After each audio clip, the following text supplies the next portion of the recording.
Our next presenter is BK Kishore.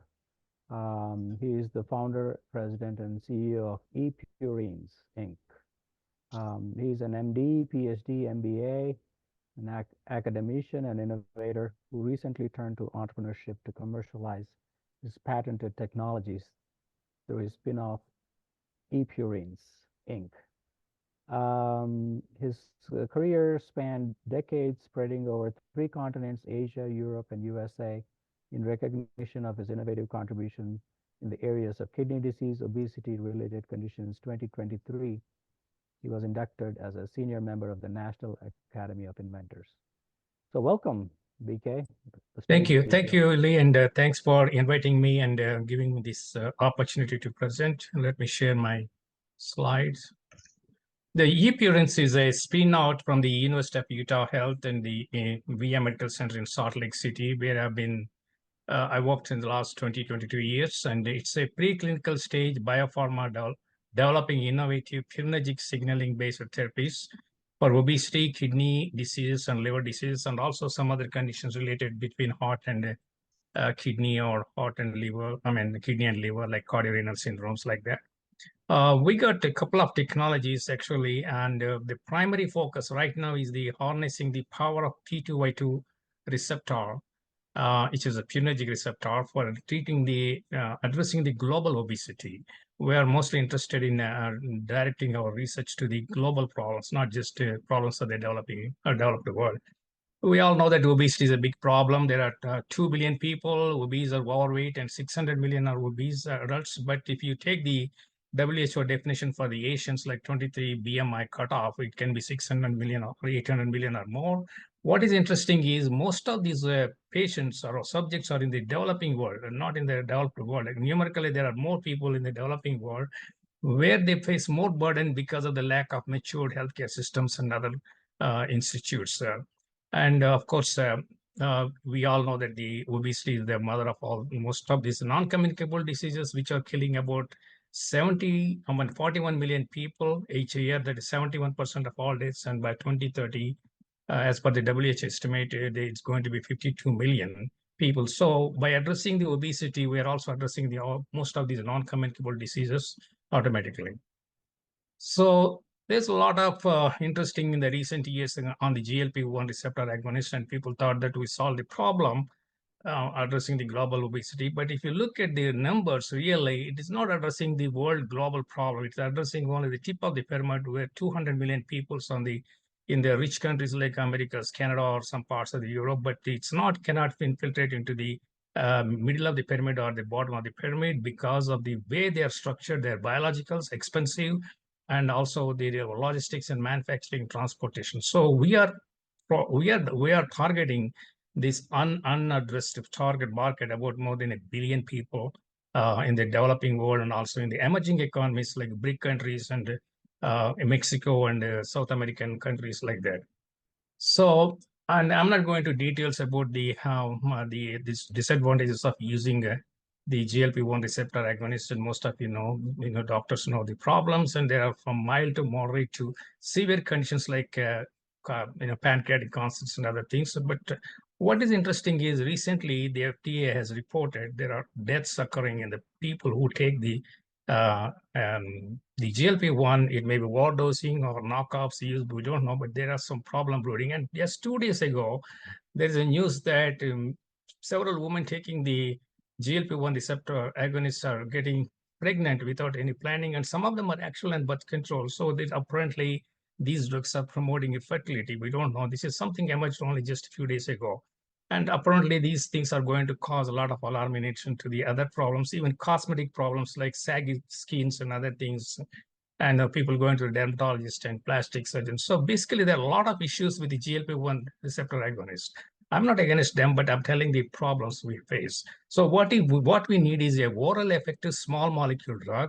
It should have longer shelf life at room temperature, no need to store in a cold or refrigerator, and it should be less expensive to manufacture, and it should be optimally priced. These are the ones we are keeping in mind so that our drugs can reach the global markets.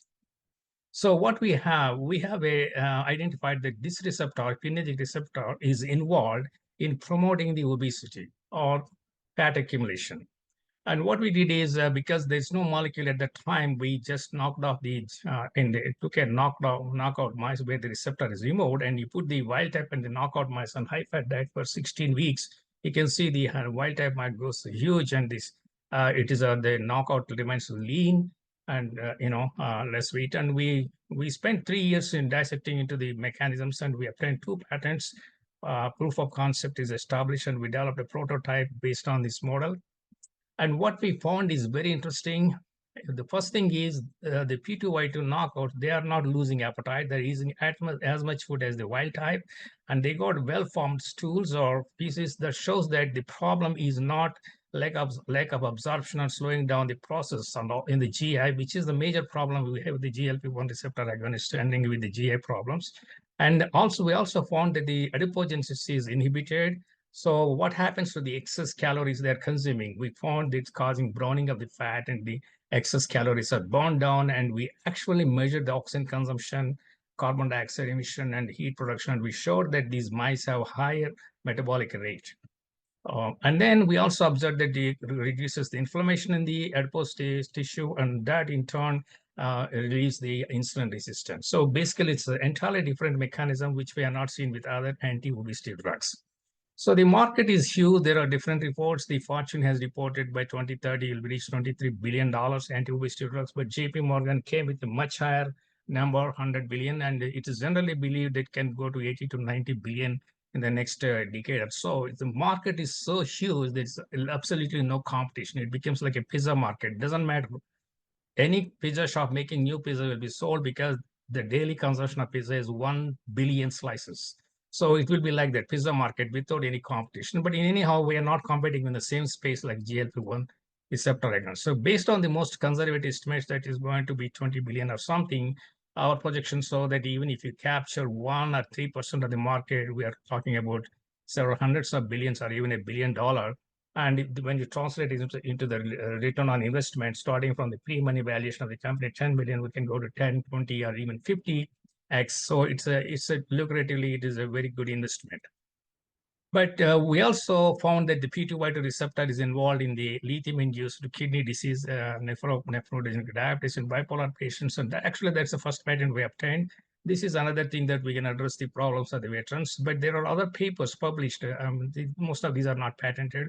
That the same receptor can be targeted in restenosis after angioplasty, cardiac fibrosis, modeling of the fat around the heart after ischemic heart disease, and non-alcoholic fatty liver disease, and pancreatic ductal cancer, and glomerulonephritis leading to chronic kidney disease. All these things, the same receptor can be targeted. So in other words, our products will be having a lot of other uses when they are released into the market. We're talking about another 500 million patients or even more. So the second technology we had, which is a pipeline, there are several conditions like ADPKD, or congestive heart failure, cirrhosis, and cardiorenal syndrome. In all these conditions, there is excessive production of vasopressin, which actually aggravates the pathophysiology. And we developed a technology whereby you can decrease the production of vasopressin in the system, and that will be useful in all these conditions. And we obtained already 2 patents, and third one is pending. And the addressable market is about 500 million or more. This is the pipeline technology or secondary technology developing in parallel. So we had an impressive assembly of founders and physicians and collaborators, and we also have strategists, business strategists, and medicinal chemists, and also a legal expert and a CPA. And most of us are collaborators for 20 to 30 years, or even 10 to 30 years. And so we are not a new team randomly assembled. And we already completed the stage 1, and we're at stage B, identifying the molecules, and that will this is the pre-seed money stage. And the next one is we go for the series A and B, and file by end of 26 or something. We'll file the IND, and then go for the clinical trials by outsourcing to CROs. That's our plan. We got a clearly laid out path for the commercialization. And of course, we hedged the technology by having 2 different technologies. Both are patented, and the management team has shown already market size is huge.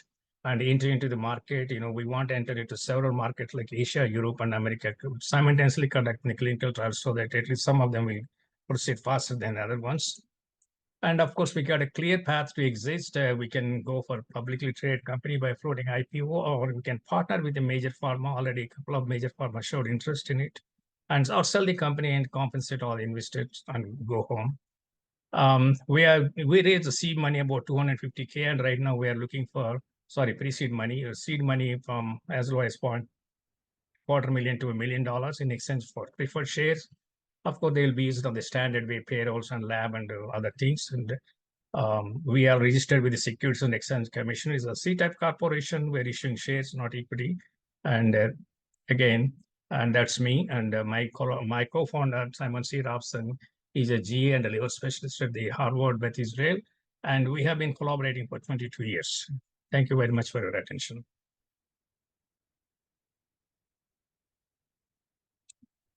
Thank you, VK. That was right under the time limit, so great. Yeah, running. I ran. Your timer, I can see the timer there.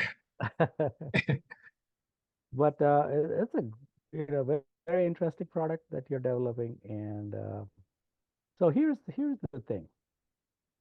When we know that, I mean, this is my question. When we know that, GLP-1 drugs are in the market, they know that it is very expensive and all of that, but within 5-10 years, do you expect the price to come down so that they will help in the developing markets, developing countries? What do you Yeah, even if they want to bring the price, there are take on the pricing in the future? Yeah, even if they want to bring down the price, there are logistic problems. Basically, in terms of manufacturing, you cannot expand it. There's biologicals, storage, transportation. And if you leave the GLP-1 receptor agonists outside for a week or 2 weeks, they are no use. And these cases, there are a lot of restrictions in spreading it globally.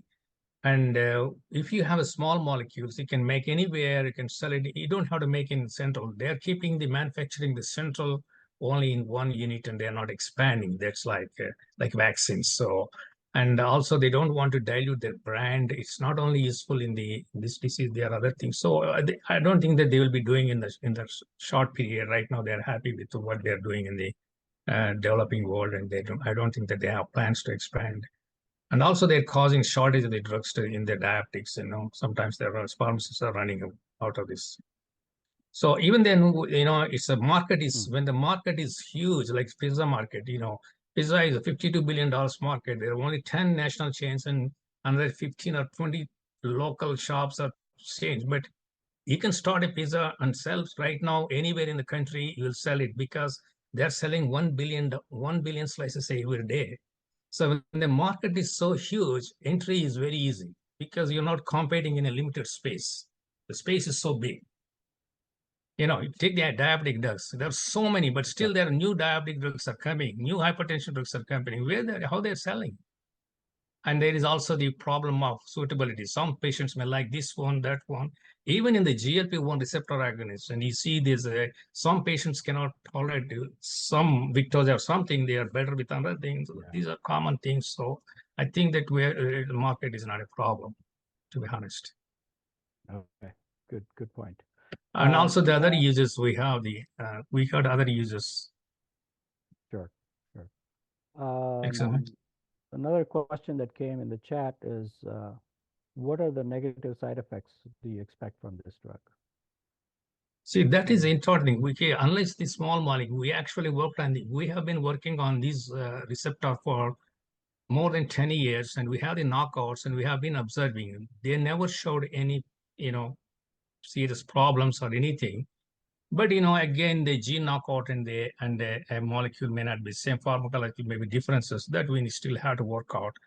And as you know, that no drug is safe from side effects. It's a question of how serious and other things. But in our experience, knocking out the gene, actually, if I don't want to go to the science, if ATP, extracellular, it is a death molecule. We call it damage-associated molecular pattern. So if you block this receptor, you have all positive effects. That's the reason it's useful in so many other diseases. It's a negative modulator in balancing the physiological mechanism. So in the disease cases, it goes up and you bring it down. So it's useful in many diseases. Right. That's how it works. Thank you very much. Are Thank there you. any other questions from the audience? Ravi, hold on one second. Let's see if there are any other questions. Anybody else? Okay. Thank you. Once, going twice. Ravi, what's your So question? Quickly. basically, it's mine is mostly a science kind of question. Okay.